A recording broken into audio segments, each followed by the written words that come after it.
এই ভিডিওটা দেখে 1 মিনিট আর কখনো ভুল হবে না। আচ্ছা শোন, উত্তল মানে কি? উত্তল মানে ফলানো। উত্তল মানে কি? ফলানো। আর অবতল মানে কি? মানে নিম্নতল, তাই তো? তো এই যে দেখে উত্তল মানে ফলানো, এই কথার মানে হচ্ছে যেই আয়নার, মনে করে একটা গলীয় আয়না, হ্যাঁ?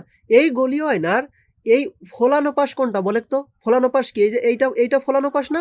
তো এই ফলানো পাশে আলো প্রতিফলিত হবে। তাহলে বিপরীত পাশে কি থাকবে? বিপরীত পাশে পাড়া লাগানো থাকবে, অর্থাৎ কোনো রঙের বা কোনো কিছুর প্রলেপ দেওয়া থাকবে। বুঝাইতে পারছি? তাহলে যেই আয়নায় এই ফলানো পাশে আলো প্রতিফলিত হবে এবং বিপরীত পাশে মানে এই যে নিম্নতল পাশে হচ্ছে পাড়া লাগানো থাকবে, সেইটা হচ্ছে কি আয়না? উত্তল আয়না। বুঝাইতে পারছি? আর অবতল মানে কি? নিম্নতল। তো নিম্নতল কোনটা? এই যে দেখে এই নিচের তলটা হচ্ছে অবতল। বুঝতে পারছি? নিচের তলকে বলা হয় অবতল। তাহলে উত্তল পাশ কোনটা? উত্তল পাশ হচ্ছে এই যে বাইরের পাশ। তাহলে এই বাইরের পাশে যেইটাই হচ্ছে কি থাকবে, মানে এই ফলানো পাশে যেইটাই পাড়া লাগানো থাকবে আর এই নিম্নতলে যেইটাই আলো প্রতিফলিত হবে, সেটা হচ্ছে কি আয়না?